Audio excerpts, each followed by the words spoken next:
el engaño de sus imágenes.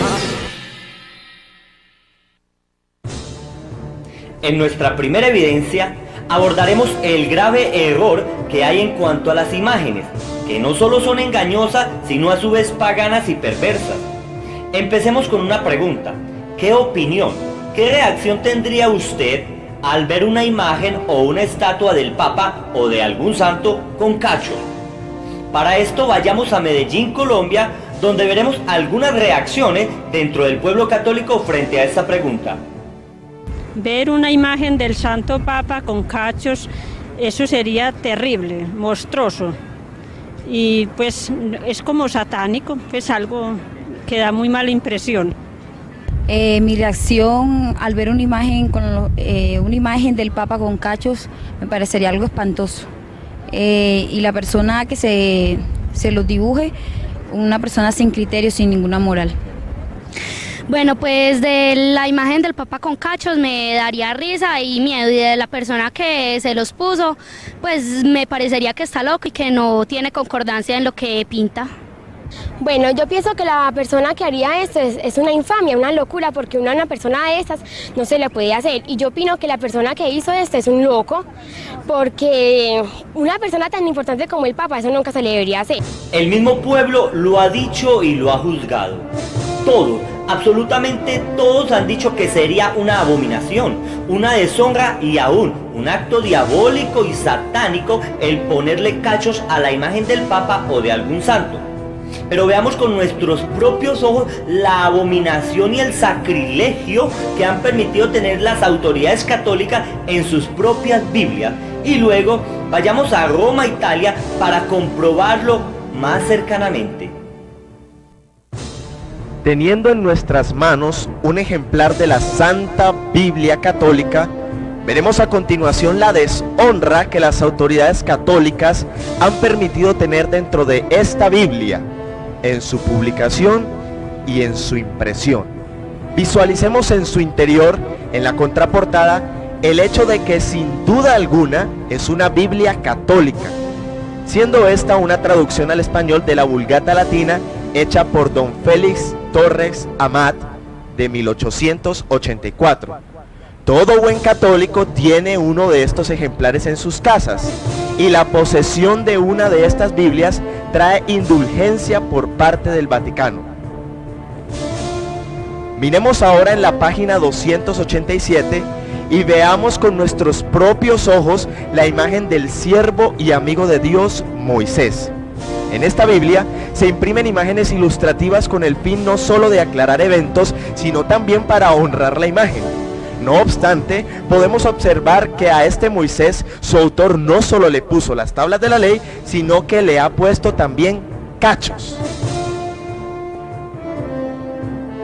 Moisés en la Biblia es honrado como el que habló cara a cara con Dios, y es un representante de la autoridad divina, pero vemos como muy descaradamente, para ilustrarlo, las autoridades católicas sin ninguna dignidad tienen al máximo profeta judío con cachos, sabiendo que los cachos son símbolo de burla, deshonra y aún de satanismo. ¿Tiene usted una Biblia de estas? ¿Ha visto usted la deshonra al mismo Dios que en ella hay? Pero ahora vayamos a Roma para verlo más cercanamente.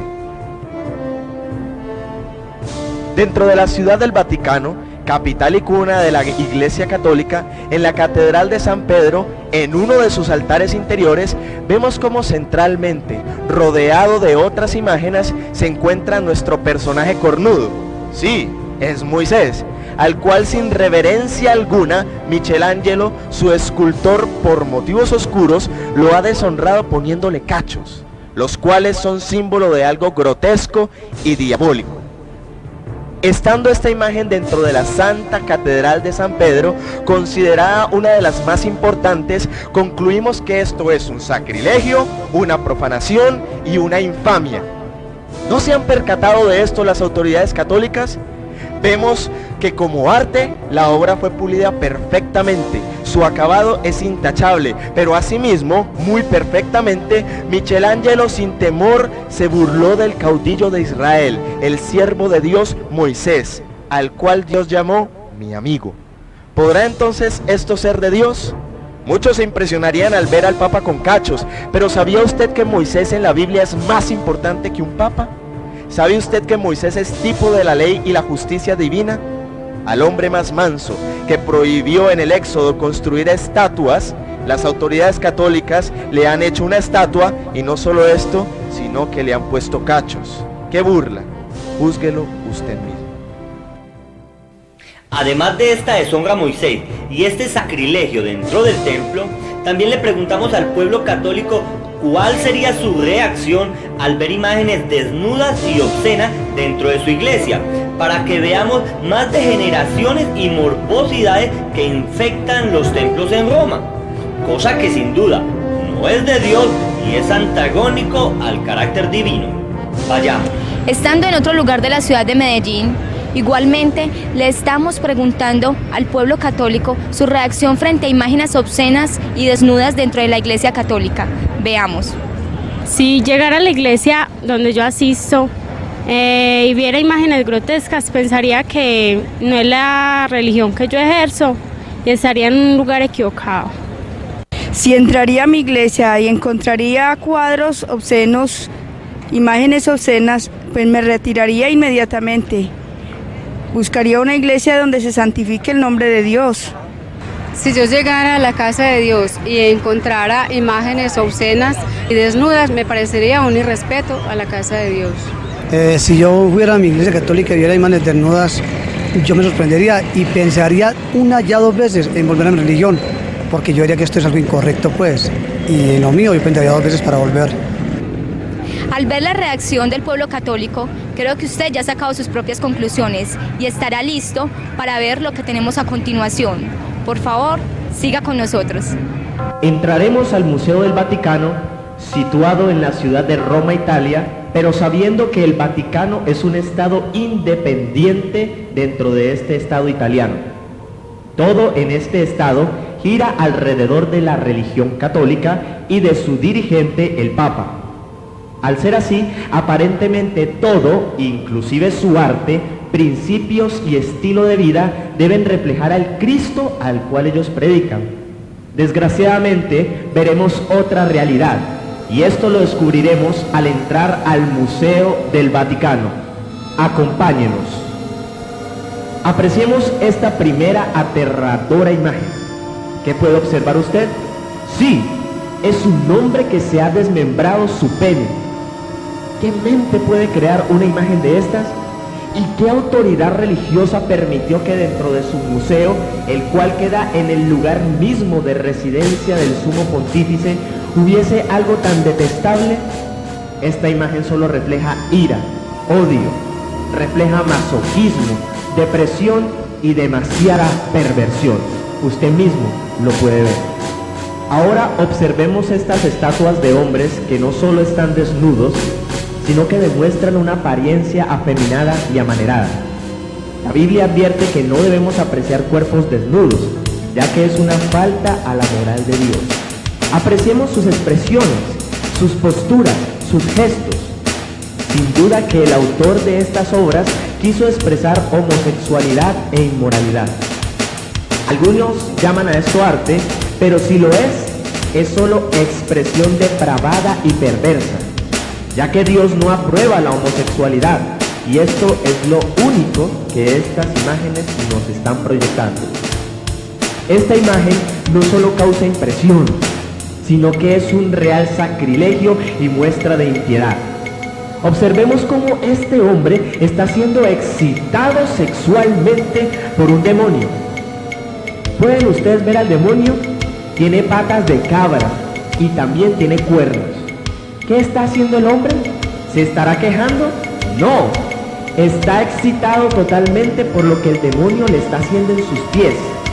La razón natural y la Biblia nos enseña que no debemos tener ninguna comunión con los demonios, pero esta imagen solo refleja lo contrario. Júzguelo usted mismo, por favor, aprecie esta depravación. ¿Ven ustedes los cuernos de estas estatuas? Como ya dijimos anteriormente, los cuernos son símbolo de deshonra y del mismo diablo, pero en este santo museo del Vaticano hay cualquier cantidad de imágenes con cachos, que no solo tienen esta apariencia, sino que algunos son vivas imágenes de demonios realizando todo tipo de actos de naturaleza demoníaca. ¿Qué ordena Dios ante estas imágenes? ¿Que las expongamos? No, la Biblia enseña que debemos destruirlas, ya que son abominación ante Dios y son una profanación en donde quiera que estén. Pero en el Museo del Vaticano se exponen con mucho orgullo como si fueran arte cristiano. ¿Qué le parece? Miremos ahora cómo esta imagen pretende mostrar un ángel. Pero todos sabemos que en la Biblia dice que los ángeles no tienen sexo, no son ni varón ni hembra. Pero este supuesto ángel tiene cuerpo de mujer y tiene sus senos destapados. La Biblia enseña que Satanás se disfraza como ángel de luz y Satanás quiere confundir a la gente mostrándole sexo a los ángeles. Entonces, ¿será este un ángel de luz? En realidad, esto no es un ángel de Dios, ya que está sexuado y está semidesnudo. Esto está relacionado con el pecado de exhibicionismo, porque está mostrando sus partes íntimas. ¿Por qué será que en el Museo del Vaticano parece que todas las expresiones de sus estatuas fueran expresiones oscuras y de las tinieblas? Pero más aterradoras serán los sacrilegios que veremos dentro de la Capilla Sixtina. Por favor, acompáñenos y vaya formulando sus propias conclusiones. En el interior de la Capilla Sixtina encontramos un monumental fresco de 17 por 13 metros llamado El Juicio Final. Al estar en un altar, símbolo del culto a Dios, nos debería mostrar los más fidedignos detalles del reino de los cielos, pero ¿qué es lo que vemos aquí? Desnudos, depravaciones, crueldad, demonios, feminismo, violencia y muchas más imágenes indignas. Acercándonos un poco más, podemos visualizar a los apóstoles desnudos a la diestra y siniestra de Cristo, el cual está igualmente semidesnudo. Pueden ustedes apreciar cómo Miguel Ángel, el autor, plasma las figuras de las mujeres con cuerpos corpulentos y con facciones varoniles, mostrando un tipo de contrariedad con la naturaleza real de la mujer. ¿Creen ustedes que estas son imágenes dignas de un altar cristiano? ¿Qué ven? Demonios, castigos y tormentos. Aunque la Biblia habla de estas cosas, no obstante, estas cosas como imágenes en el templo solo tienen un nombre: sacrilegio y profanación. En otro lugar está este famosísimo cuadro llamado Adán y Eva en el paraíso. De cerca podemos observar igualmente la brusquedad y varonilidad de las facciones de Eva. Pareciera que a Miguel Ángel no le gustaban las mujeres naturales, sino con apariencia de hombres. Además de esto, vemos cómo Eva está a escasos 10 centímetros del pene de Adán, mostrando esto indicios de desórdenes sexuales antes del pecado inicial. En la parte superior del cuadro vemos otra inclinación extraña de Miguel Ángel, y es la forma del fruto prohibido en las manos de este hombre extraño. ¿Ven ustedes las hojas del árbol prohibido? Ahora compárelas con las de estos racimos de falos. Sí, son penes. Y esto está en un templo dizque de Dios. ¿No han visto esto las autoridades católicas? ¿No se han percatado de esta inmundicia? Contemplemos ahora este otro famosísimo cuadro llamado La Santa Familia con Juan el Bautista. ¿Reflejará este cuadro alguna santidad? ¿Qué ven ustedes en la parte de atrás del cuadro? Vemos una orgía de homosexuales entre los cuales se encuentra un niño. ¿Por qué se mezcla lo puro con lo impuro, lo santo con lo profano? Concluimos que este arte crea en el subconsciente del espectador un dualismo moral entre lo santo y lo depravado. ¿Qué juzga usted de esto? Apreciemos a este cuadro llamado Ignudi. Aunque se dice que es un niño, no obstante vemos que su cuerpo es de todo un hombre desarrollado. La historia declara que Miguel Ángel, el autor de todas estas mal llamadas santas obras, fue un homosexual. Y al ver estas pinturas, tales como esta de este niño, concluimos que su inclinación hacia los niños era tremenda. Parece que pecaba de pedofilia. Miguel Ángel es reconocido como perfecto al pintar anatomía humana, pero en la Capilla Sixtina, una muy importante capilla de la religión católica, Miguel Ángel pinta a un hombre con pene de niño y sin vello púbico. Esto no solo es un descaro, sino una deshonra y una depravación. Esto es una burla a un lugar llamado Casa de Dios. Sin contar que en la Capilla Sixtina del Vaticano es en donde el conclave ha elegido a los papas. En un lugar tan depravado es donde se escoge al mal llamado vicario de Cristo. ¿Por qué será que la Capilla Sixtina está decorada de una manera tan repugnante? Este cuadro me deja sin palabras. ¡Qué deshonra a Dios! Miguel Ángel, sin vergüenza alguna, pintó a Dios mostrando sus nalgas a toda la creación. ¿No se habrán percatado de esto los sacerdotes católicos al entrar a esta capilla? Toda desnudez en la Biblia es símbolo de deshonra y vergüenza. Pero aquí vemos a un Dios pintado como vulgar, exhibicionista y hasta loco. ¿Le parece esto a usted sagrado? ¿Qué dice usted de esto?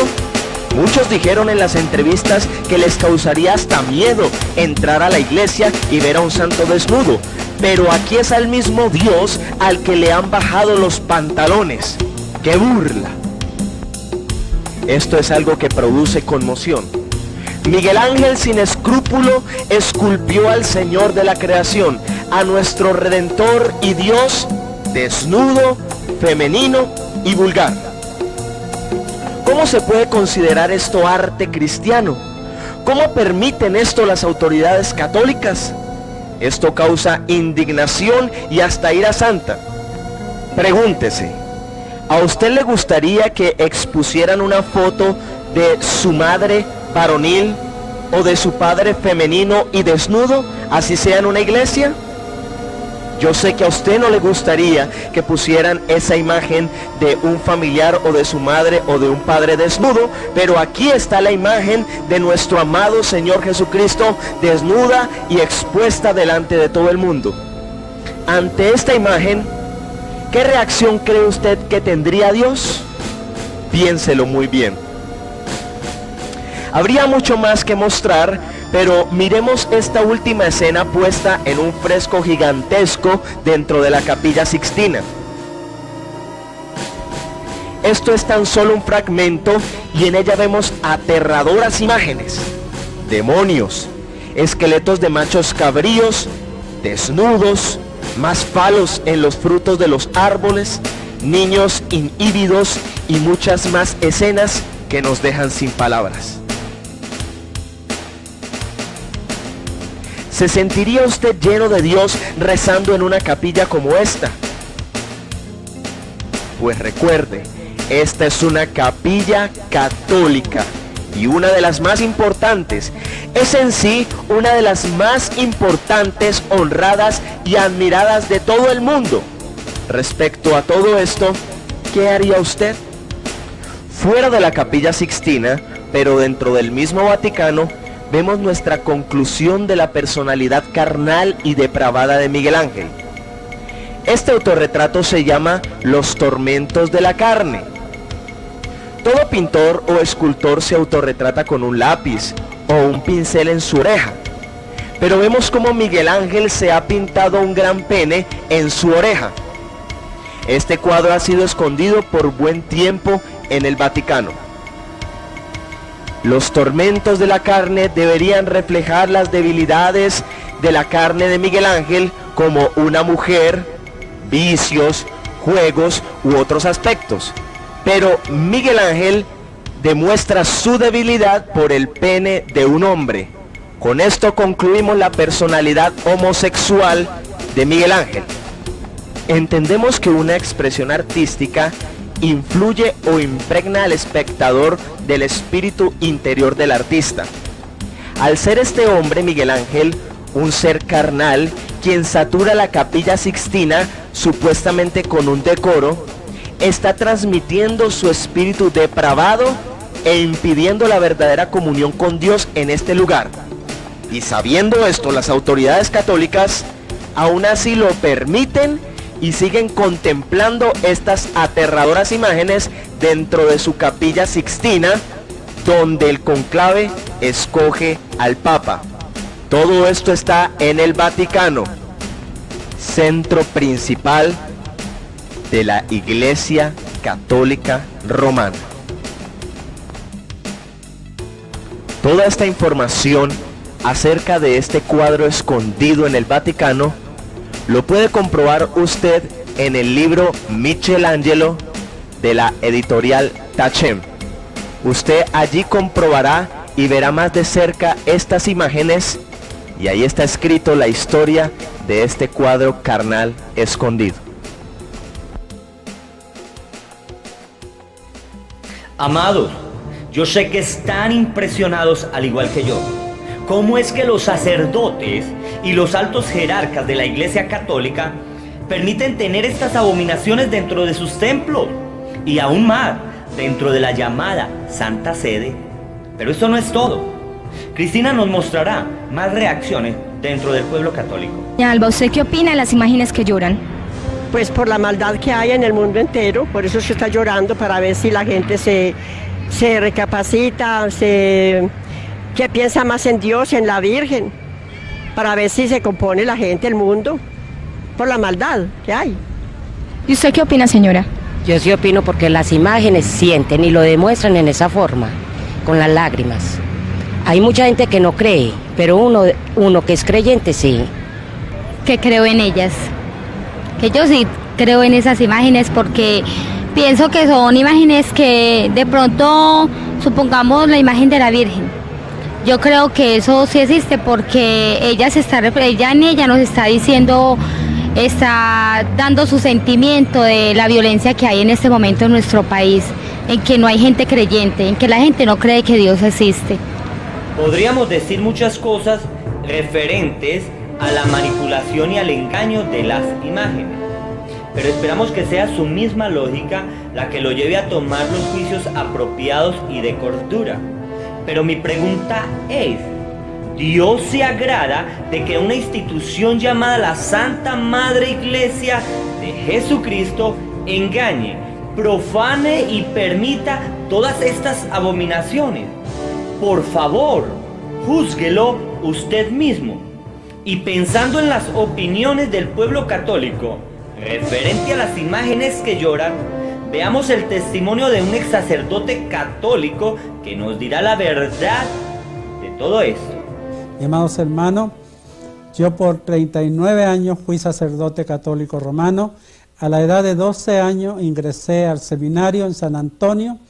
A la edad de 18 años fui a Roma y ahí viví en el Pío Latino, estudié en la Universidad Gregoriana.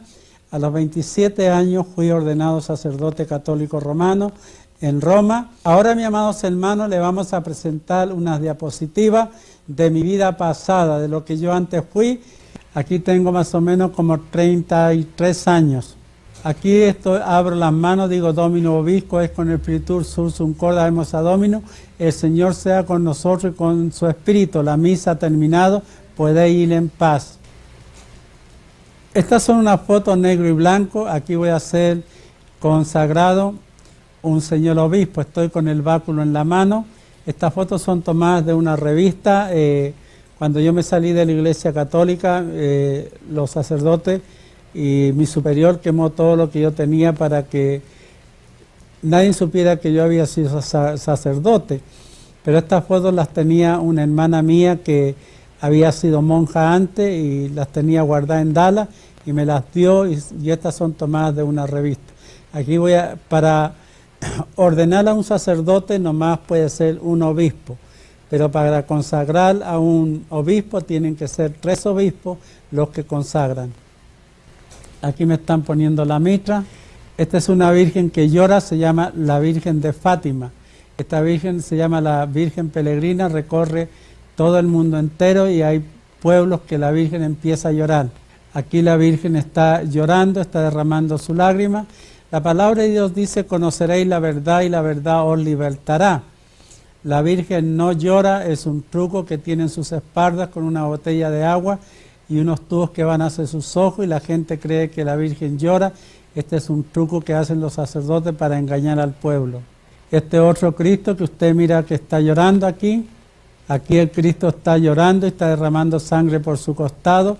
En su espalda tiene un hueco, tiene una botella de sangre sintética y de agua que van hacia los ojos. Este es un truco y esto no es verdad. La palabra de Dios dice que hay un solo mediador entre Dios y los hombres, Jesucristo hombre. Este es un cuadro que del tiempo de la Inquisición que está en Roma. La Iglesia Católica enseña que nadie tiene la seguridad de su salvación. Por eso aquí miramos el Papa con su tiara en la cabeza, que está en las llamas de un purgatorio, miramos obispo, miramos monja, miramos reyes y miramos el limbo. Dice la Iglesia Católica que nadie sale después que muere del purgatorio sin las limosnas que se den a la iglesia y las misas que se manden a hacer. Aquí hay un cuadro también del tiempo de la Inquisición.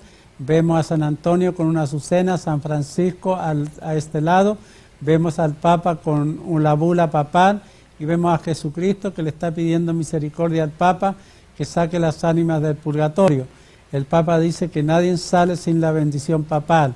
El Señor dice que del Señor es la plenitud de la tierra, el mundo y todos los que en él habitan.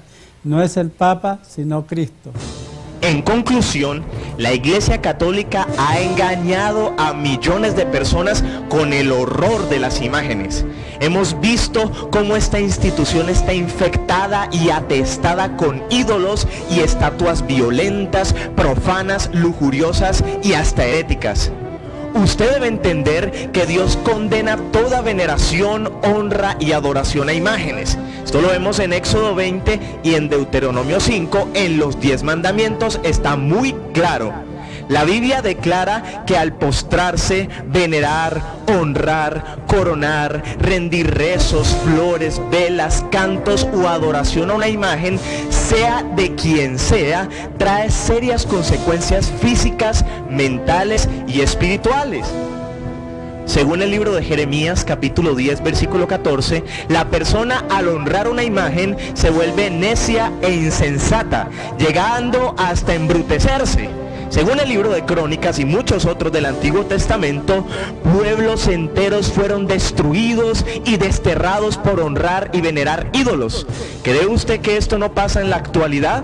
Según el Salmo 115, la persona al adorar y postrarse ante una imagen se vuelve como ella. ¿Cómo así? Se vuelve muerta, sin sentidos, se vuelven ciegos, sordos y hasta mudos espiritualmente, porque una imagen, aunque se le hable, no puede escuchar. Aunque se le diga que hable, no lo puede hacer. Así se vuelve la persona que venera una imagen. Según el Evangelio de Juan, en el capítulo 4, buscar imágenes o lugares exclusivos de adoración como catedrales o capillas es un acto de ignorancia, ya que Dios busca adoraciones en espíritu y en verdad, no a través de imágenes. La Biblia nunca dice que Jesús o los apóstoles tuviesen imágenes para adorar. Eso no hay ningún registro histórico. Nadie dibujó o tomó una foto de Dios o de Jesús o de María o de los apóstoles, pues esto no era permitido por la cultura judía. Y lo más grave es que según 1 Corintios capítulo 10 versículo 19 y 20, usted lo puede consultar, dice que cada ídolo, cada imagen o estatua de santos o de divinidades tienen un demonio que es el que recibe la honra y no el santo, y mucho menos Dios es el que recibe una honra a través de una imagen. Es un demonio. Así pues, usted al venerar, postrarse y rogar a una imagen está entrando en contacto con los demonios del infierno. Por favor, abra los ojos, no se deje engañar. El arte católico no es cristiano, ni bíblico, ni mucho menos sagrado. Es solo una forma más en la que Satanás te quiere apartar de la verdad. Sabiendo todo esto, usted deberá tomar una decisión, usted tiene que reaccionar, y de esta manera avancemos hacia nuestra segunda evidencia. Evidencia número 2. La exagerada ostentación de sus autoridades. En nuestra segunda evidencia, veremos cómo el Vaticano y su institución católica, apostólica y romana ostenta de su humildad. Y veremos cómo son millones y millones de dólares que se gastan en cosas y en asuntos realmente innecesarios. Para no rondar mucho, volvamos a Roma y observemos la suntuosa decoración de su templo principal. Cosa que no solo es exagerada, sino que es muestra de su imponencia burguesa. En la Basílica de San Pedro en Roma podemos observar cómo en honor a un apóstol sencillo quien predicase en contra de la suntuosidad y la ostentación, se ha erigido hace cientos de años esta exagerada exposición de imágenes con incrustaciones de oro, lo cual sin duda alguna cuesta millones de dólares. Todo lo que aquí se observa fue creado y diseñado por personal católico al servicio de León X y algunos posteriores. Lo que se pretendió es hacer la basílica más imponente y ostentosa del mundo entero, olvidándose que esto no fue el legado que nos dejó Cristo. Es interesante saber que todo esto fue construido con dinero de indulgencias, diciéndose que quien aportara una moneda de plata quedaba libre de miles y miles de años en el purgatorio. El dinero de los fieles engañados aportó para agrandar las arcas del Vaticano y hacer de la Iglesia la institución más imponente, más exagerada en lujo y belleza material del mundo entero. Amados, ¿se podría calcular el costo de las decoraciones del Vaticano? ¿Se ha preguntado usted con el dinero de quién se han construido tan ostentosos templos? Y no solo esto, sino que hasta sus imágenes muertas las decoran y las visten con el dinero y las limosnas del pueblo ingenuo. Veamos. Muchos católicos, al poner coronas de oro, esmeraldas, zafíos, rubíes, ágatas y piedras preciosas a las imágenes, piensan que con esto están honrando a Dios. Lo que no saben es que con esto le están quitando el pan al necesitado y están deshonrando al mismo Dios. Son cientos de imágenes antiguas y modernas que se construyeron con dinero manchado para enorgullecer la Iglesia Católica y decorar a los famosos papas cada vez más ricos. Si usted entendiera que la mayoría de estas decoraciones a las imágenes han sido construidas con la opresión al pobre e inocente, usted abriría los ojos y rechazaría la veneración a estas cosas muertas. ¿Cuánto costará todo esto? Y lo peor es que esto está en países ricos y países pobres. No importando dónde, la Iglesia Católica se hace ver cada vez más multimillonaria. Piense usted que son millones de personas que con su humilde dinero, creyendo que se lo están dando a Dios, han entregado a la soberbia encarnada llamada la Santa Madre Iglesia el dinero para el necesitado, y estos lo han hecho el dinero para el orgullo. Retomemos el testimonio del ex sacerdote católico para ver el precio y el costo de sus ornamentos y de sus amuletos. Fiesta que se le hace a la Caridad del Cobre, le ponen dinero en sus espaldas y se hace una fiesta de una semana. Aquí está la Virgen montada en puros fardos de dinero. Aquí le estamos juntando el dinero, contando el dinero. Se hace una fiesta de una semana y en una semana se recogen de 7 a 8 millones de dólares. Aquí esta foto que usted ve, este ornamento se pone para visitar el Papa y asuntos especiales. El anillo que tengo en mis manos se llama La Esposa y tiene reliquias de los santos mártires, pedazos de cruz de Cristo y de huesos de los mártires y tierra de Jerusalén. Es el anillo que usa el obispo. Aquí estoy estoy un poquito sonriente y aquí me hicieron sonreírlos para tomarme esta foto. Los pectorales que tengo en mi cuello colgado son esmeraldas, son diamantes, son rubíes y tienen un valor de $350.000.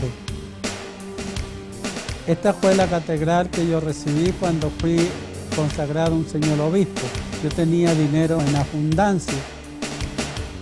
Roberto Estrada fue asesinado en El Paso, Texas, 2 días después de haber dado su testimonio de conversión al cristianismo. Observemos este dato que tan interesante. Figúrese que la arquidiócesis de Boston, referente a la venta de un bono, declaró que su haber era de más de $635 millones, o sea, 9.9 veces más de sus obligaciones financieras, dejando como ganancia más de $570 millones. Ahora, si sumamos todas las diócesis y las arquidiócesis del mundo entero, sabiendo que hay unas más ricas que las de Boston, piense, ¿cuánto sería todo esto? No estamos muy lejos para calcular las exuberantes riquezas de esta institución. Veamos más acerca de todo esto. Algo que debería pensar usted, amado fiel católico, es en el precio de las misas, sufragios, indulgencias, veladoras y papeles que bíblicamente no sirven para nada, pero que al sumarlos en todo el mundo dan como resultado billones de dólares, los cuales la Iglesia abona a su débito a costo de la inocencia e ignorancia de la gente. El Papa, al ser la cabeza visible de toda la institución católica, es el hombre más rico del mundo. Según Abro Manhattan, sus inversiones están en los Rothschild de Inglaterra, Francia y Estados Unidos, el Banco Ambrose y el Credit Suisse de Londres y Zurich. En los Estados Unidos en el Banco Morgan y una lista interminable de acciones como en los Gulf Oil, la Shell, General Motors y muchos otros. Solo en Estados Unidos, piense usted que sus inversiones sobrepasan los $500 millones. Con esto entendemos que la institución católica romana es la institución más rica del mundo. El Papa, sus cardenales, obispos y subalternos supuestamente son figura de Cristo, pero ¿Cristo tenía vestidos tan costosísimos? ¿Sus vestidos tenían perlas, zafiros y piedras lujosas? Aún, Cristo se dejó proclamar como rey o emperador, como muchos de los papas se autoproclamaron. Cristo dijo, el mayor de ustedes en el reino de los cielos será el servidor de todos. Pero aquí vemos líderes católicos, burgueses, poderosos y muy ricos. Concluimos diciendo que la institución católica romana es la más rica del mundo entero y ha logrado tal riqueza al costo de la ingenuidad, inocencia e ignorancia del mismo pueblo creyente. Su simonía, o sea, la venta de cosas espirituales tales como indulgencias, misas plenarias, dispensas, sufragios y otras más, cosas que han manipulado con referencia al purgatorio, la salvación y el perdón de los pecados, los ha enriquecido a dimensiones exorbitantes.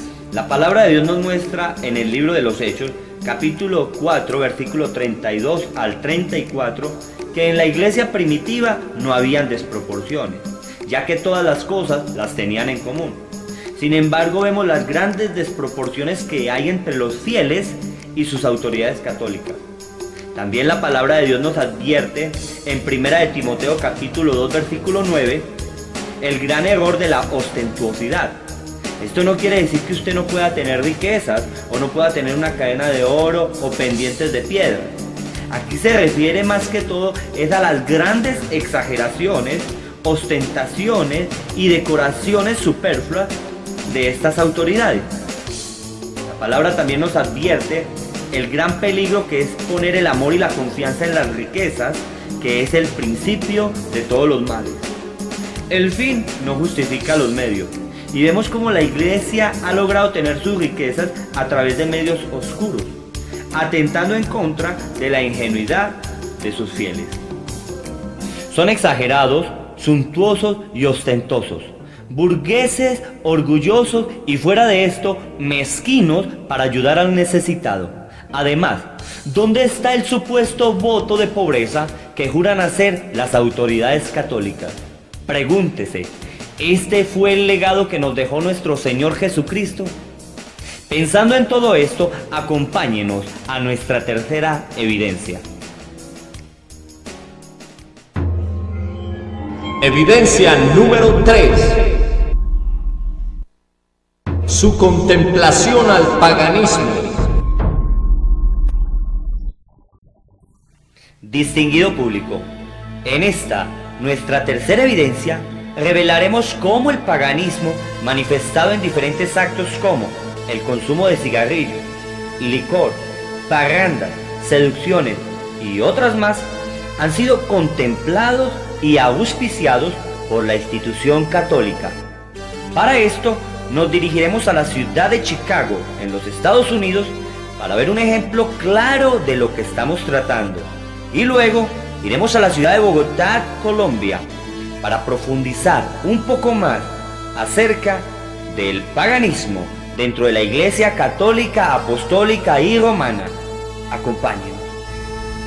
Estamos justo al frente de una iglesia católica, apostólica y romana, situada en la ciudad de Chicago, acá en los Estados Unidos. Vean cómo en realidad es católica, ya que podemos ver el letrero del año del jubileo que celebran y promueven los católicos. Usted quedará asombrado al ver lo que están anunciando como actividad para la iglesia. Sí, una parranda de día de disfraces, en la cual están invitados dos bandas norteñas llamadas el Grupo Salvaje y el Grupo Malvado, con denominación bien pagana. Mírelo con sus propios ojos. Sucede que esta parranda será celebrada dentro de las instalaciones de la iglesia, en el primer piso. Todos los templos católicos son dedicados a Dios y en su totalidad son considerados la casa de Dios.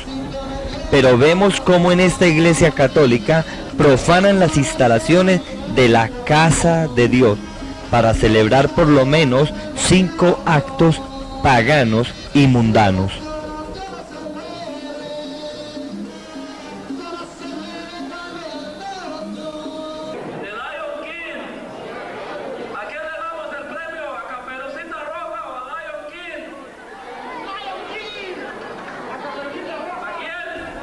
¿Sabía usted que el Halloween o Día de Todos los Santos en verdad no es el Día de los Niños ni el Día de Todos los Santos, sino que es el Día de las Brujas y de las Tinieblas?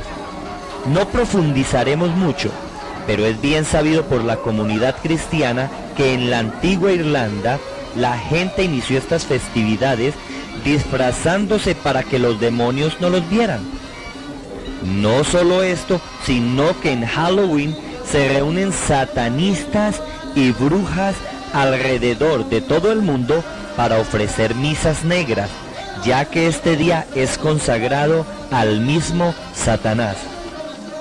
Por esto, y mucho más, los cristianos que tomamos la Biblia como suprema autoridad, no celebramos estas festividades, ya que por su contexto son diabólicas, paganas y mundanas.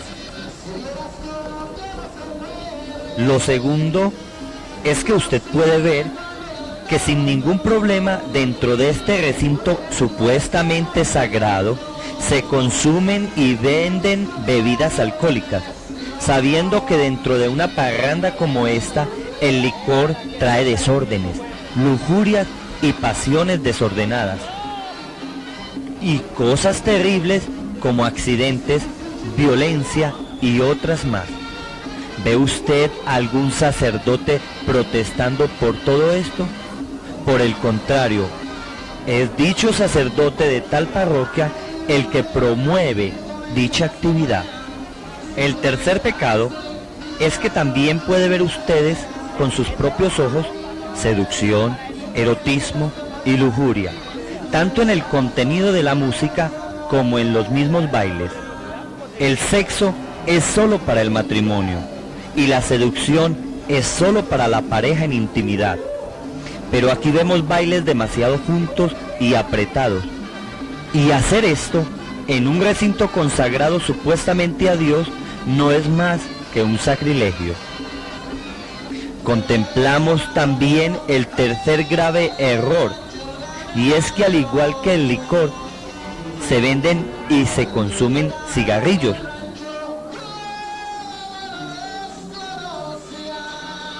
El cigarrillo es atentar en contra de la salud, y si conscientes de esto lo hacemos, sepa que esto es un pecado en contra de la santidad y la pureza del cuerpo. Pero aquí, sabiendo que es tan grave, se permite y hasta se auspicia sin ningún problema.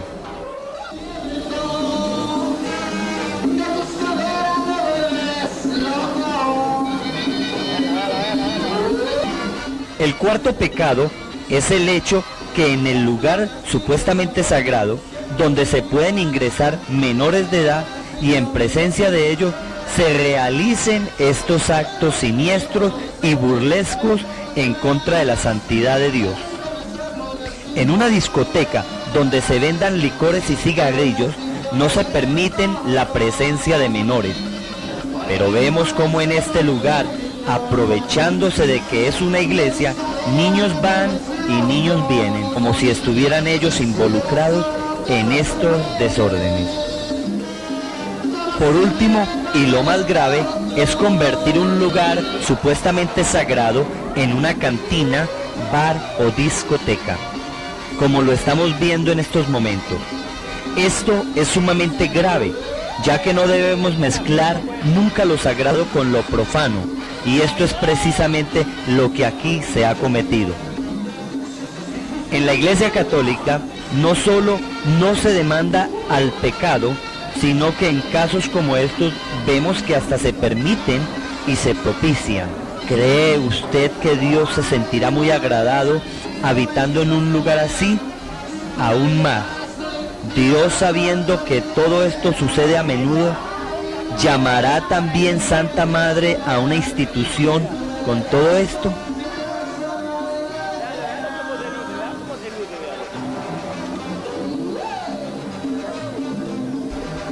Y esta no es la única actividad celebrada por los católicos que la Biblia condena. Acompáñenos a ver las ventas y mercados que se comercializan en la iglesia, que en la Biblia son consideradas como actos paganos.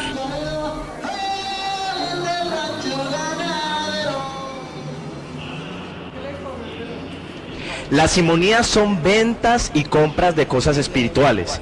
Y vemos como dentro y en los alrededores de la Iglesia Católica se comercializan cruces, estampas de santos, agua bendita, elementos exorcizados y muchas otras cosas más.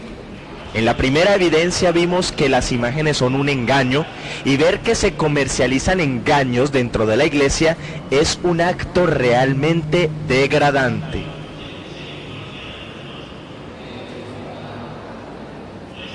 Hoy en día vemos que en la Iglesia Católica las ventas y compra de cosas espirituales se volvieron prácticamente su columna vertebral, trayendo esto obstaculización al conocimiento de la verdad. Otro tipo de simonía que se hace en la Iglesia Católica es conforme a los osarios. Resulta que a quien se le otorgue un lugar dentro de la iglesia con una misa para el alma del difunto, recibirá miles de años de indulgencia para sacarlos del purgatorio, dependiendo la cantidad de dinero que se pague por este acto. Esto es un engaño, ya que el purgatorio no es una palabra que esté en la Biblia, y solo es por la sangre de Cristo que somos nosotros redimidos de la condenación eterna. Por tanto, engañar al pueblo con estas ventas es algo que es rebeldía en contra de Dios y un abuso en contra del pueblo. Esta es la colina de Monserrate en Bogotá, Colombia. Es interesante saber que Bogotá queda a más de 2.600 metros de altura, lo que hace muy difícil la subida a un cerro de estos, ya que el aire es escaso. No obstante, semanalmente suben miles de niños, mujeres en embarazo, ancianos y hasta enfermos con el objetivo sacrificial de hacer alguna promesa al Señor de Monserrate. Son más de 1.500 escaleras muy difíciles de subir, pero hasta algunos las han subido de rodillas y flagelándose, creyendo que así serán escuchados. Hablamos con este niño que acabamos de ver subiendo hacia Monserrate de rodillas y le preguntamos que por qué lo hacía.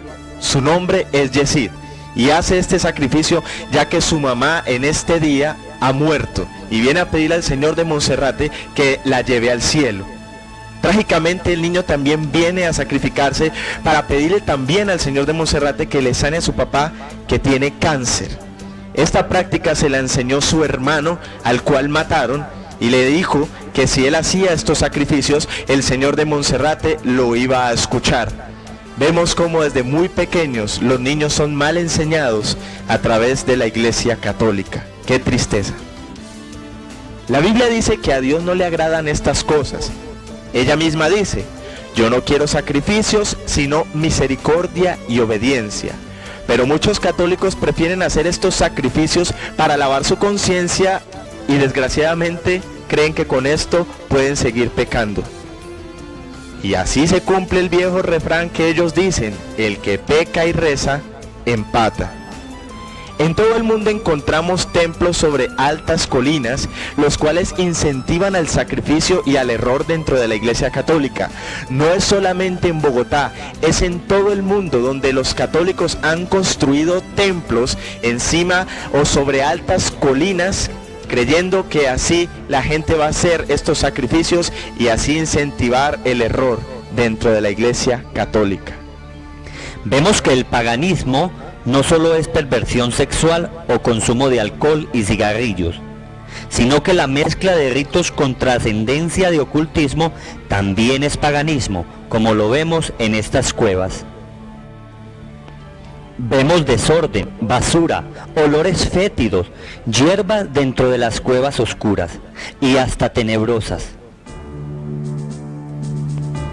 Observemos que no tiene mucha diferencia con la brujería y el vudú, ya que dentro de la misma hay ofrecidos unos muñecos de cera y cruces entrelazadas de la misma forma que se hacen en estas sectas paganas. Son varias cuevas las que hay en Monserrate, y en esta otra vemos cantidades de cruces ofrecidas. La cruz es un símbolo de maldición, ya que la palabra de Dios dice: maldito todo aquel que es colgado en un madero. Y aunque en una cruz fue muerto nuestro Señor Jesucristo, nunca usted cargaría el objeto con el que asesinaron a un ser querido. Por ejemplo, si a un familiar querido suyo lo mataron o se ahorcó, nunca tendría en su cuello una pistola o una soga de ahorcado como símbolo de recuerdo por este ser querido. Esto es totalmente ilógico e irracional. Por esto y más, la cruz no es un símbolo cristiano, ya que sabemos que esta era una forma de tortura de los romanos y que en las religiones antiguas y paganas la tenían por símbolo. Usted pues juzgará si esto es una ofrenda que a Dios agrade. ¿A Dios le agrada este desorden, este basurero, esta posilga y esta guarida de tinieblas? Ciertamente, este no es el sacrificio que a Dios le agrada, porque dice su palabra: Dios quiere obediencia y quiere que las vidas se aparten de todo pecado. La Biblia enseña que adorar a las cosas creadas es idolatría y paganismo. Pero sabemos que en todo el mundo millones de católicos adoran a la cruz de Jesucristo, Le piden a ella y la tienen como amuleto de protección. Pero el verdadero cristiano no adora la cruz de Jesucristo, sino que adoramos al Cristo de la cruz, el cual venció la muerte y resucitó. Este es un llamado cuerpo de cera, el cual entregan los feligreses del Señor de Monserrate con el objetivo de representar sus propios cuerpos para ser sanados o beneficiados corporalmente. En ninguna parte de la Biblia vemos que Dios obre a través de estas cosas. Antes bien, vemos que en el budismo y la brujería, tanto como en la magia negra y blanca, los brujos y hechiceros utilizan muñecos como estos para hacer sus actos paganos y diabólicos. Pregúntese, ¿Dios imita las tinieblas para hacer su obra? Vemos que la palabra de Dios dice: apartaos de todo pecado y de toda apariencia de pecado. Pero en este templo en Monserrate se pide a la gente que lleven sus cuerpos de cera a una urna frente a la estatua del Señor de Monserrate. Es pues esto otro acto pagano y de tipo ocultista dentro de la Iglesia Católica. Usted dirá: pero yo al cuerpo de cera no le pongo alfileres y no le estoy haciendo un mal a nadie. Pero entienda bien que usted está imitando con esto a lo que hacen los budistas, a lo que hacen los brujos y hechiceros, y la palabra de Dios condena todo este tipo de imitación. Ya dijimos que el prender velas y cirios a imágenes es un tipo de adoración, por tanto es idolatría y ofensa directa contra Dios. Pero veamos que esto no es solo un error doctrinal, sino que el dinero que usted invierte en velas, cirios y veladoras redunda en millones de dólares malgastados alrededor del mundo. Hacer esto es lo mismo que quemar su dinero y ofrecerlo a los demonios, incinerando así no solo su fe, sino su dinero. Dinero que se puede invertir en obras sociales y benéficas alrededor del mundo y alimentar así a niños hambrientos y moribundos. Pero esto es dinero que el fiel católico, engañado por su iglesia, mal invierte en idolatría y error. Acto que acumula pérdidas y consecuencias graves para su economía, su vida y hasta su alma. Sin contar los incendios y grandes desastres que ya han sido causados por una veladora o un cirio mal ubicado.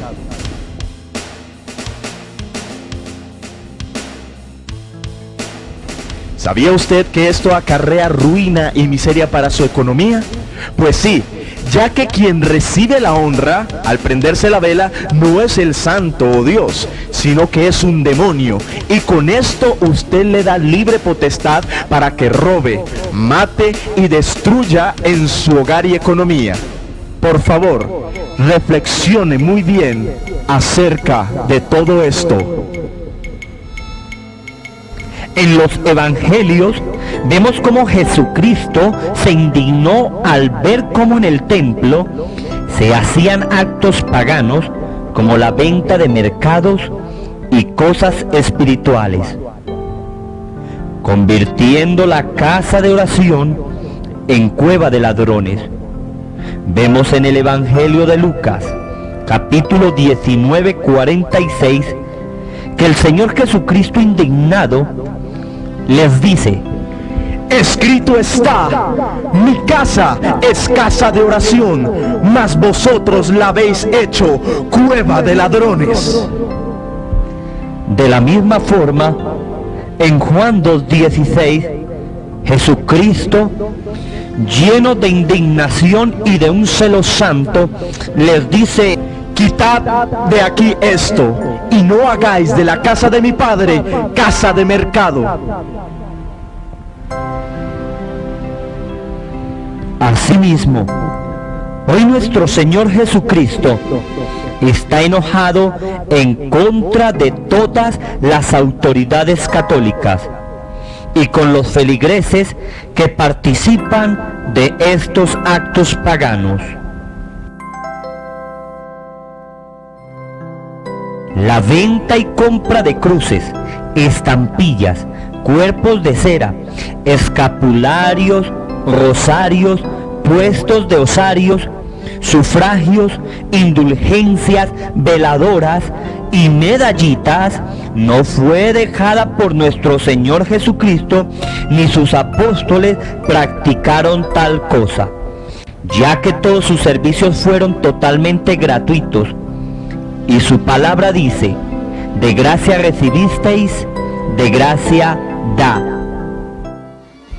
La Iglesia Católica ha permitido que el paganismo se meta y entrone dentro de sí misma.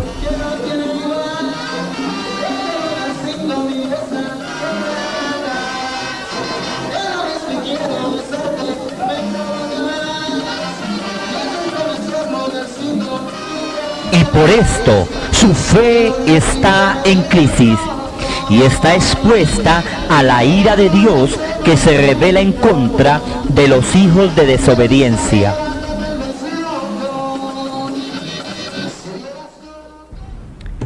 Amados, ustedes deben de tomar una decisión radical frente a esta evidencia, ya que el paganismo es sumamente detestable delante de Dios.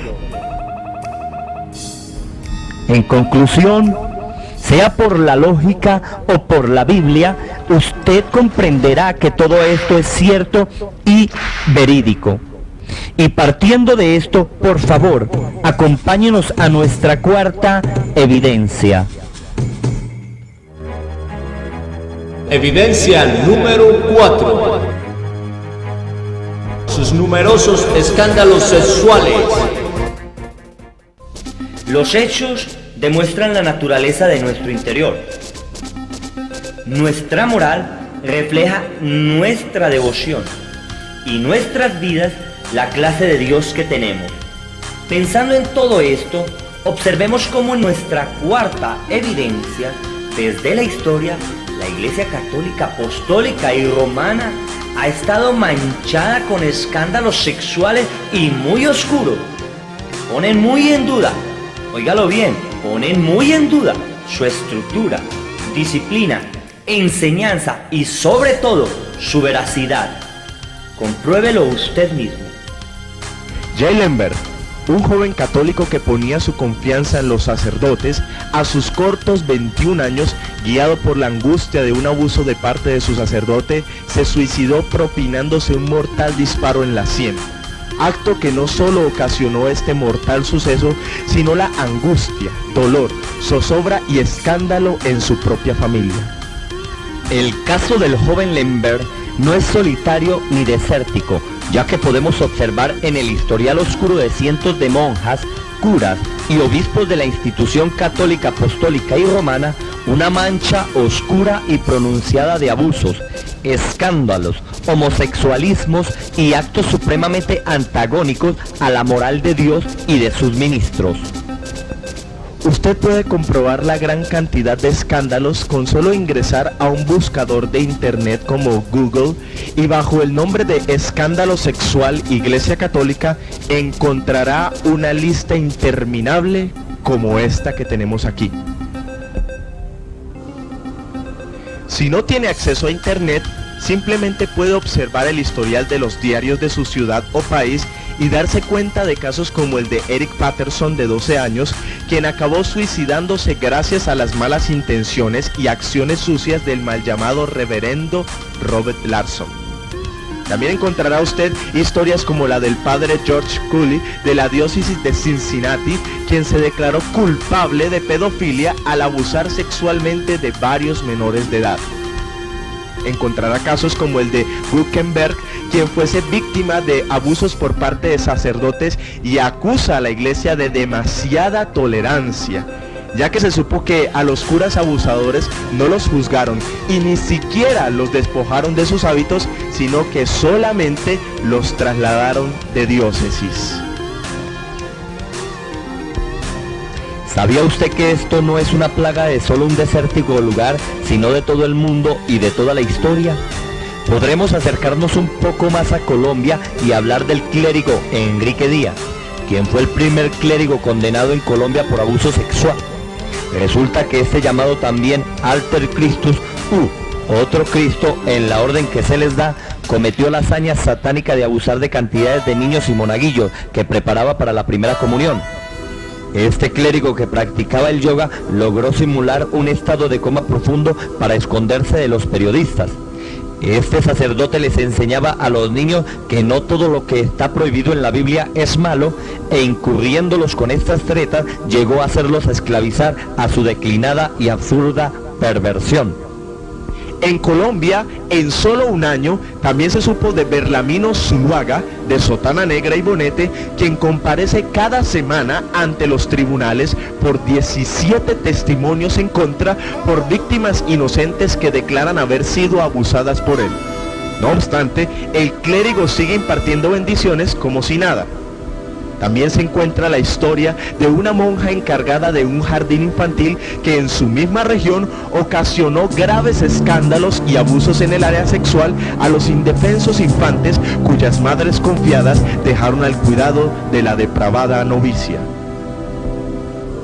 En otra parte de los Estados Unidos, dentro de los centenares de casos en este país, no ha sido muy oculto para la prensa y la opinión general el caso de la Arquidiócesis de Boston, la cual deberá pagar hasta $30 millones por concepto de indemnización de 86 personas que fueron víctimas de abuso sexual por parte de un sacerdote católico.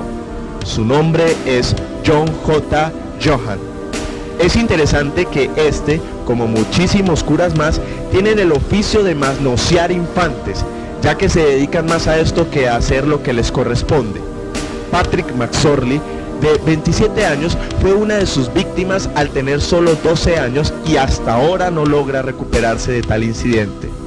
El controvertido y perverso sacerdote ha sido acusado de abusar sexualmente de al menos 130 personas en los últimos 30 años. Resulta claro que después de destaparse su caso, se han dado cuenta en los Estados Unidos de otros innumerables casos que causan gran preocupación en toda la sociedad, tanto que el mismo presidente de los Estados Unidos, al visitar el Vaticano, expresó al pontífice su preocupación por los estados sexuales que han manchado a la Iglesia en los últimos años.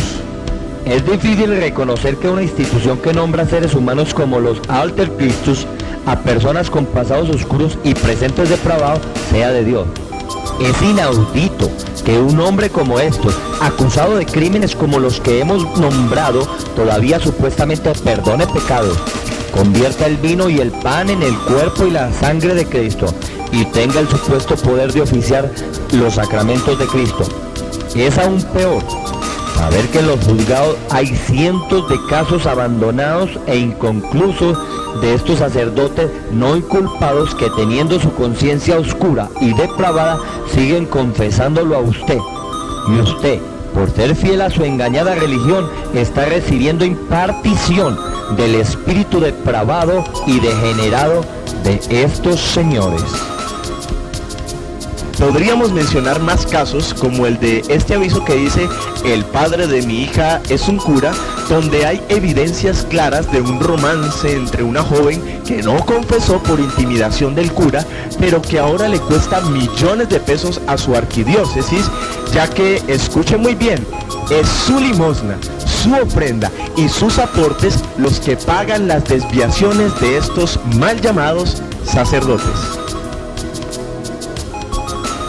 A usted lo asombrará saber que en España se hizo una entrevista por la Universidad de Salamanca, la cual afirmó que del total de los españoles que han sufrido abusos sexuales siendo menores, el 10% fueron víctimas de un sacerdote católico. Los sacerdotes católicos condenados por abusos son tantos y las indemnizaciones son tan millonarias que se ha expedido un seguro de responsabilidad civil para cubrir económicamente de los desmanes sexuales del clero. ¿Qué le parece a usted? Otro dato escabroso es el de otra fuente de España que afirmó que entre los sacerdotes actualmente activos, el 95% se masturban, el 60% mantienen relaciones sexuales, el 26% soban a menores, el 20% realizan prácticas de carácter homosexual, el 12% son exclusivamente homosexuales y el 7% realizan graves abusos sexuales a menores. La pregunta es, ¿sigue usted creyendo que estos sacerdotes son los vicarios y los mediadores de Cristo para el mundo? Mire esta foto, es Héctor Canto, un cura filipino que se besa con su esposa después del sermón dominical. Les preguntamos a los curas, ¿dónde quedó el celibato? ¿Qué hace la iglesia para propiciar todo esto? ¿De dónde provienen perversiones como estas? Resulta que desde los inicios de su oscura historia, papas, obispos y hasta cardenales se han visto involucrados dentro del problema de la degeneración sexual. Para la muestra comentaremos la historia del obispo Ricasoli, que en el año de 1641, al declararse las confesiones de Pandolfi, se dice: Ricasoli ha enseñado y ha practicado que todos los actos carnales entre hombres y mujeres son meritorios. Llamó a los órganos sexuales santas partes y dijo que tales actos habían sido practicados por el Señor y la Magdalena y por los Beati que están en el cielo. La perfección se alcanza a través de los actos sexuales, decía esta burda eminencia. Bajo la tutela de Ricasoli, el convento se pervirtió a tal grado que los órganos sexuales se aplicaban a fin curativo y se hizo el culto al falo. Faustina puso semen de Ricasoli entre un paño para sus reliquias, y a pesar de todas estas atrocidades, los dos clérigos fueron juzgados, pero muy a la ligera. Doctrinas como las del celibato, el perdón de pecados por parte de los sacerdotes, la salvación solo a través de la Iglesia Católica, el purgatorio y muchas otras, simplemente lo que hacen en su error es incentivar la mala práctica de las autoridades hasta sus practicantes, ya que es de saber que un 90% de la población católica peca abiertamente sin ser demandados o sermoneados por sus sacerdotes, ya que solo con una confesión son perdonados para así seguir pecando. ¿Sabe usted qué es esto? Es degeneración y causante de la ira de Dios. Para terminar este informe, usted debe abrocharse el cinturón al escuchar lo siguiente, ya que la religiosa María O'Donoghue de la USG y la UISG, la cual abarca 200.000 religiosas y a 1 millón de monjas repartidas en todo el mundo, en su informe dice que los casos de violencia sexual contra monjas se registraron en 23 países, en su mayor parte africanos. Ella afirmó que muchas novicias fueron violadas por sacerdotes católicos y otros que acudieron a médicos de confianza para efectuar abortos a monjas y a chicas que dejaron embarazadas, entre las cuales hubo una obligada a abortar, asunto que causó la muerte de ella. Lo curioso de esto es que el mismo descarado sacerdote fue quien ofició la misa de la difunta abusada. Lo más escabroso de esto es que decenas de sacerdotes en África, al ver que las prostitutas tenían sida, cambiaron a dichas mujeres por las monjas, las cuales 20 de ellas quedaron embarazadas. Dentro de este informe se supo que en una sola congregación 29 quedaron embarazadas por los curas de la diócesis, y la única medida que se tomó fue cambiarlas de cargo y alejarlas del lugar.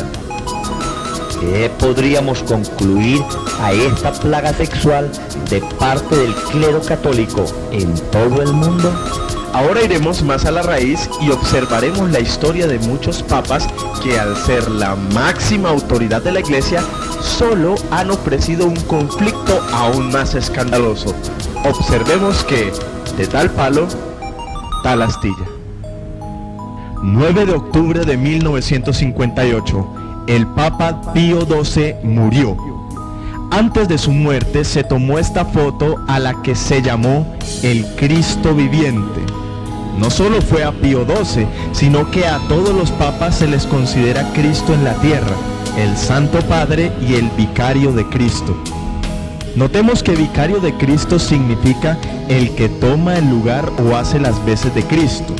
Tal posición le hace infalible de palabra y obra, asunto que supuestamente le hace inerrable, santo y sumo en toda su moral y carácter total.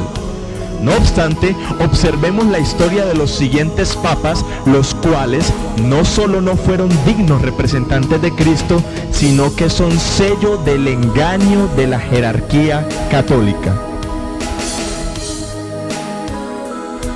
Estas investigaciones las hemos hecho del Diccionario de los Papas, la Enciclopedia Historia del Mundo, el libro Secretos del Vaticano, el libro La Nueva Babilonia y muchos más. Al indagarlos, descubrimos que muchos historiadores de la Iglesia Católica encubren mucha de la real historia que estas biografías traen, pero algunos otros historiadores más imparciales muestran y reflejan la cruda realidad de las biografías de estos papas que contaremos. Acompáñenos a la historia de estos papas. Empecemos con el Papa Adriano II, Papa del año 867 al 872. Vivió con su esposa e hija en el Palacio Papal, lo cual ocasionó un gran escándalo en su época. Se le acusó de violar a una mujer y un hombre en venganza le violó a su hija. Sigamos con Esteban VI, quien fuese papa del 896 al 897. Este papa tuvo la osadía de desenterrar a Formoso y después de haberlo exhumado de su tumba, le puso toda la indumentaria papal, el anillo, la mitra y todo el ropaje y lo juzgó en el trono delante de toda la congregación. Después de haberlo juzgado, le cortó los dedos de la bendición. Este papa fue asesinado por un marido celoso y fue arrojado a un caño. ¡Qué vergüenza! Vemos también al Papa Juan XI, del año 931 al 935, hijo de Marosia, y el Papa Sergio III, llamado tirano e implacable, murió envenenado por su hermano. Esta Marosia tuvo relaciones sexuales con el Papa Juan X cuando ella tenía tan solo 15 años. Y disgustada con él, lo ahogó en su propia cámara. Se unió luego con Sergio III y su fruto de este romance resultó el hijo espurio que sería Juan XI y quien ella misma lo puso como papa. Vemos también al Papa Alejandro VI en el año 1492 y 1503. Llegó a papa por simonía. Llamado papa infame y escandaloso, tuvo 10 hijos de distintas mujeres, a los cuales elevó a posiciones de jerarquía dentro de la Iglesia Católica. Tuvo muchos vicios y defectos, fue un símbolo del mal. Algunos historiadores dicen que por sus degeneraciones más adelante se produjo la Reforma. Algunos lo llamaron el Papa Satánico. Observe, por ejemplo, la tumba del Papa Lorenzo de Médicis. ¿Qué le proyecta a usted esta tumba? Mire las posiciones de esta mujer y este hombre desnudo. La dinastía de los Médicis fue marcada por el embuste, la herejía y la seducción. Seducción erótica que refleja este mal llamado Santo Sepulcro. Mire ahora la del Papa Giuliano de Médicis. ¿Permitiría usted que su madre o su padre fuesen enterrados en medio de 2 imágenes obscenas como estas? ¿No le parece esto morboso y escandaloso? Pues estas son tumbas de papas infalibles y llamados santos. Otro papa fue Julio II, del 1503 al 1513. Fue llamado el Papa Terrible, fue violento, cruel y despiadado. Hizo del Vaticano una Grecia llena de imágenes desnudas y prácticamente permitió el culto al cuerpo. Un papa muy reconocido es León X, quien fuese papa del 1513 al 1521. llamado por algunos el Papa Nefasto, decoró al Vaticano con el dinero de las simonías y persiguió a muerte a los reformadores. Amante del arte y del Renacimiento, permitió estatuas obscenas y de dioses griegos dentro del Vaticano. Vemos a cantidades de llamados los vicarios de Cristo, que son aterradoras sus biografías e infames sus actos. Vemos a Inocencio VIII, Papa del año 1484 a 1492. La mayoría de estos papas tuvieron un corto de tiempo en su posición, pero fueron grandes cosas y terribles las que hicieron. Vemos a este papa que fue llamado el Papa Patético, que llevó la inmoralidad a su apogeo. Tuvo 2 hijos ilegítimos y los casó con Magdalena de Médicis. Toleró el vicio y la inmoralidad. Dicen que no le gustaba bañarse. Se dice que asesinó a más de 100.000 judíos y con el pretexto de exterminar brujas, mató multitudes de inocentes en el mundo. Fue llamado el Papa Inquisidor. ¿Es esta la historia digna de los vicarios de Cristo? Observemos que de estos vicarios, 72 murieron violentamente asesinados o envenenados. 146 fueron ricos aristócratas y 26 de ellos fueron involucrados en desórdenes morales y sexuales. Por ejemplo, Silvestre II, del 999 al 1003, fue investigado por práctica de artes mágicas. No solo a él, sino que a todo su clero se investigó por este caso. Se dice que levantaba hogueras invocando espíritus malignos, tanto que al Papa Inocencio IV le dio terror leer sus memorias, temiendo que de pronto una de estas invocaciones le hicieran efecto a él.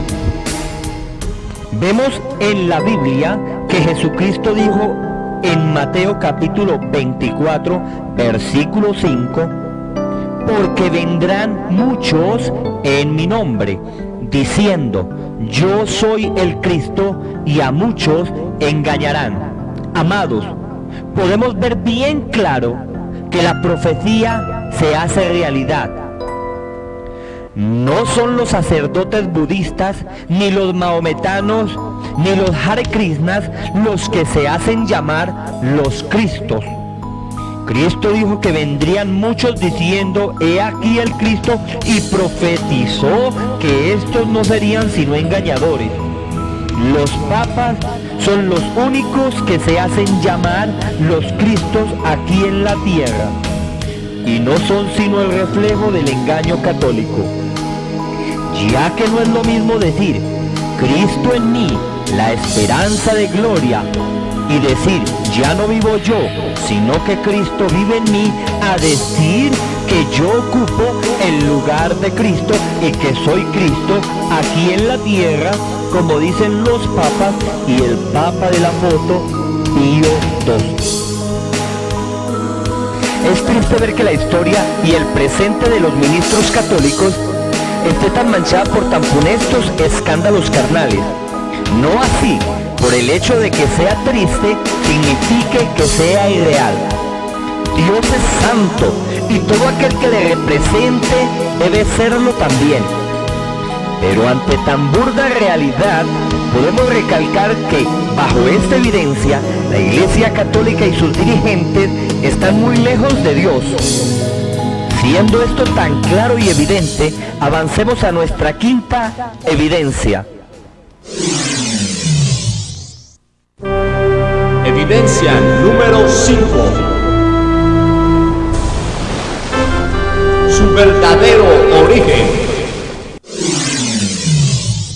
Imágenes paganas, dinero derrochado, infiltración del paganismo dentro de la iglesia, escándalos sexuales y muchas atrocidades hemos visto hasta ahora. Todo esto tiene una raíz. Por esto, en nuestra quinta evidencia abordaremos la real historia de la Iglesia Católica. Veremos sus inicios. ¿Fue realmente Cristo su fundador? ¿Fue Pedro el primer papa como lo afirma la Iglesia Católica? También veremos a la luz de la historia cómo la Iglesia cristiana se mezcló con el paganismo romano, dando como resultado la Iglesia Católica, Apostólica y Romana.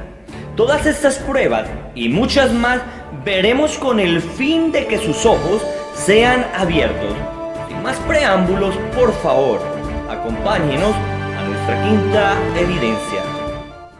Durante muchos años nos han engañado diciéndonos que el fundador de la Iglesia Católica es Jesucristo, pero esto es totalmente falso. Les hago una pregunta. ¿En qué se parece la Iglesia Católica a la Iglesia de Jesucristo y sus apóstoles? Cuando Jesucristo no dejó ni sotana, ni celibato, ni culto a las imágenes, ni incienso, ni medallitas, ni rosarios, ni veladoras, ni agua bendita, ni procesiones, ni catedrales, ni rosarios, ni coronas como las tienen los papas. En el primer siglo, la verdadera Iglesia de Jesucristo fue perseguida por muchos emperadores romanos como Nerón, Diocleciano y Calígula. Los cristianos eran quemados, crucificados y torturados hasta que apareció Constantino, emperador romano, que en una lucha contra Magencio experimentó una visión de una cruz egipcia y un mensaje que decía: por este signo vencerás. Esta visión no significa que realmente hubiera provenido del Dios de los cielos, pero de aquí sí nació la veneración y la adoración a la cruz. ¿Se acuerdan ustedes de esta oración? Oh Santa Cruz de Jesucristo, y finalizaba pidiéndole a la cruz de Jesucristo.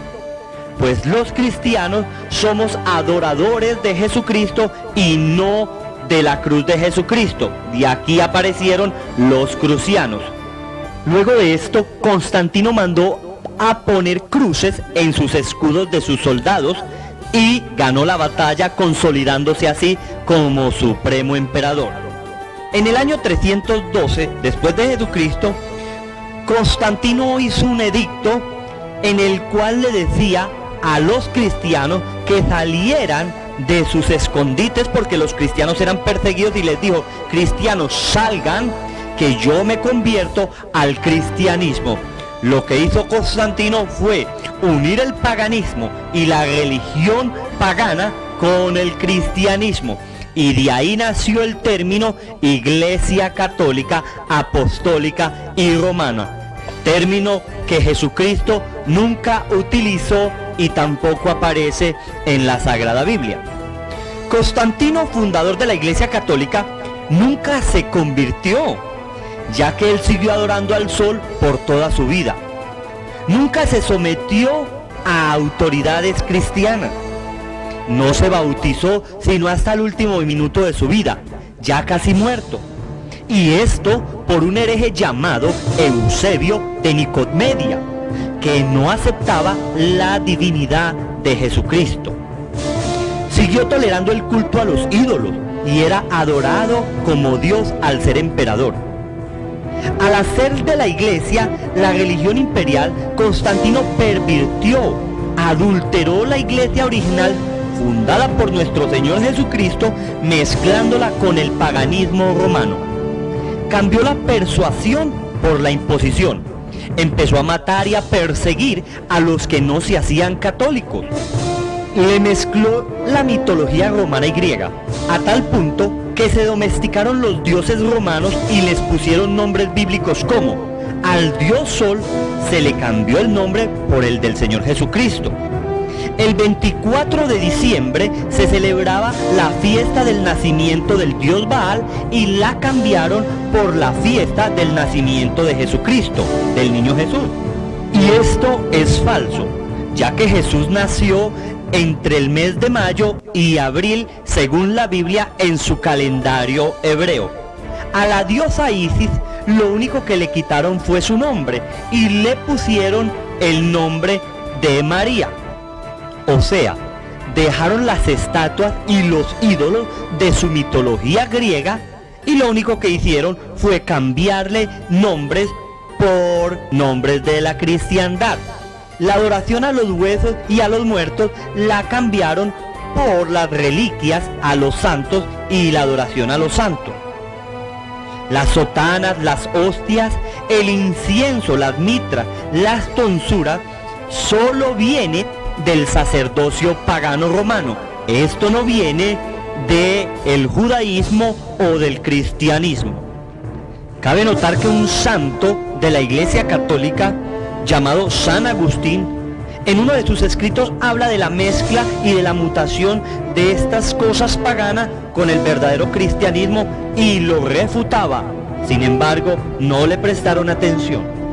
También se sabe que a la persona se le hacía repetir un credo y ya era aceptada como católica, sin mostrar cambio de vida ni frutos dignos de arrepentimiento.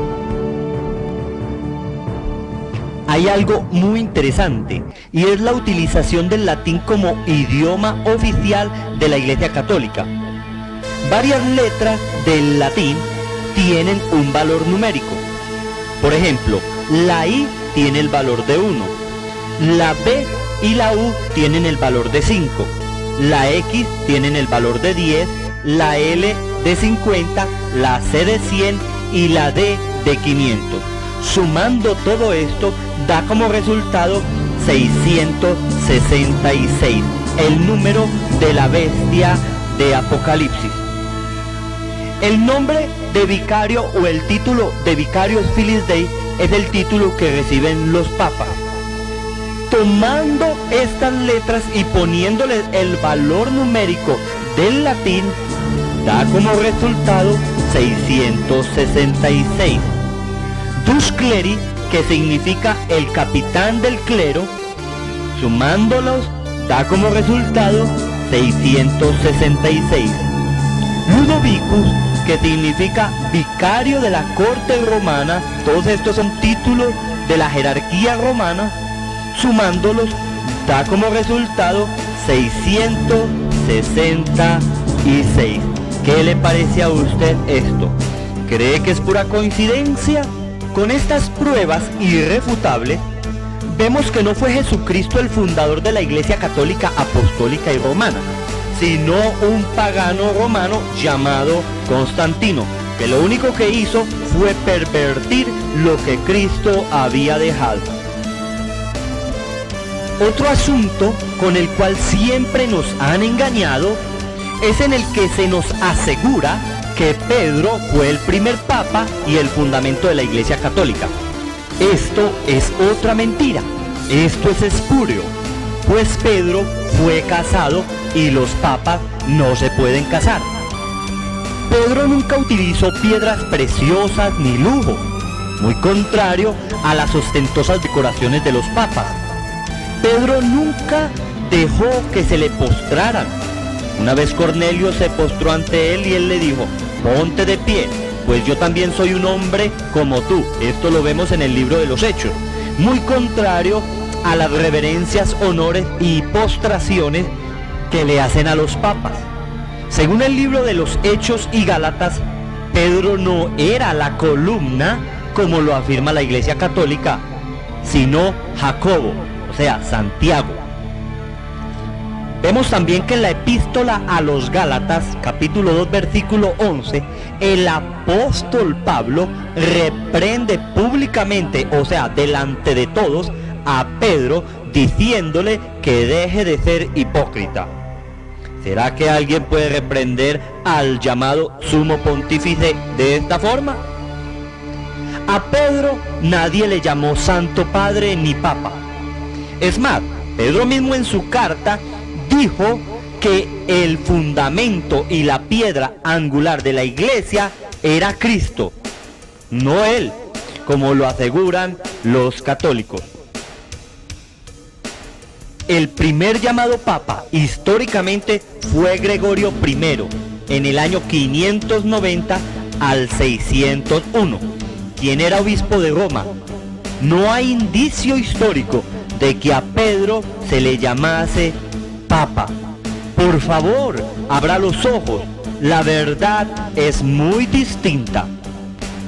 El tercer asunto con el que nos han embaucado es cuando nos dicen que la doctrina católica es bíblica y centrada en Jesucristo. Esto es falso. ya que dicha doctrina ha sido elaborada por los papas y los concilios que se contradicen unos a otros. Por ejemplo, veamos cómo Juan Pablo II contradice a otros papas. La Iglesia Católica ha fornicado y adulterado con reyes y otras religiones alrededor del mundo con su concepto de ecumenismo. En la Biblia vemos que Dios demanda muy fuertemente a las religiones paganas. De hecho, el apóstol Pablo enseña en Corintios que no debemos tener ninguna comunión con los incrédulos, pero desgraciadamente la Iglesia Católica enseña todo lo contrario. ¿Contradeciremos a la palabra de Dios por seguir a los hombres? Ahora veamos en la actualidad, bajo la tutela de Juan Pablo II, las terribles contradicciones que ha hecho a los otros papados y concilios que ya se han formulado. Recordemos que un concilio tiene el poder dogmático y los papas son aparentemente infalibles. Entonces, ¿cómo puede ser infalible alguien que puede contradecir a otro infalible? Vemos que esto es irracional totalmente. Con lo que usted va a escuchar, verá la condenación que ha traído este papado a la Iglesia. En un documento de Elias Bernard en internet aparecen 101 herejías y contradicciones del Papa Juan Pablo II, de las cuales les mostraremos 10. En 1982, Juan Pablo II afirmó: los herejes son cristianos, sin contar que Pío VI dijo: solo los católicos pueden ser cristianos. Los masones son hijos de Dios el Padre, afirmó Juan Pablo II en 1984, mientras que Pío IX dijo: los masones son hijos del diablo. En 1994, otra contradicción que dijo Juan Pablo II es: los concilios ecuménicos no necesitan defender a la verdad, mientras que Pío II dijo: los concilios ecuménicos deben defender la verdad. Escuchen esto que dijo Juan Pablo II en 1984. El budismo es una gran religión. Mientras que San Pío X dijo: el budismo es una religión falsa y pagana. El Papa Juan Pablo II dijo: los infieles pueden ser salvos porque Gandhi viva para siempre. Mientras que San Pío X dijo: todos los infieles están condenados. En 1985, Juan Pablo II oró con hechiceros llamando a los espíritus.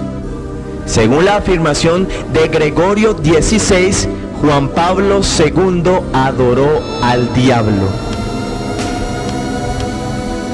Pío IX dijo: nadie se puede salvar si no está en la iglesia. Pero Juan Pablo II lo contradice diciendo en 1993 que todos los hombres fallecidos están de pie ante Dios como santos.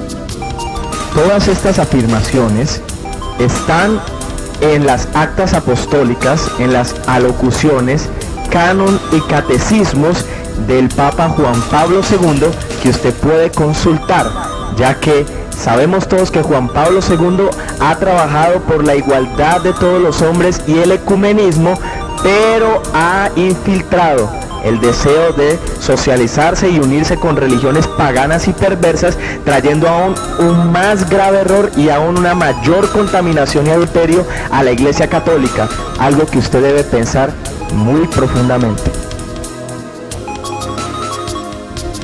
Amados, sabiendo ustedes que su religión no tiene fundamento bíblico ni histórico, y sabiendo que sus fundamentos son débiles, funestos, oscuros y fetichistas, entonces mi pregunta es: ¿seguirá usted autoengañándose? ¿Dejará que sus hijos también sean atados a la mentira y al fetiche? ¿Permitirá que sus amados estén envueltos en un paganismo disfrazado? Pero para que vean que esto no es todo, veamos la sangrienta y cruenta historia de la Iglesia Católica en nuestra sexta evidencia.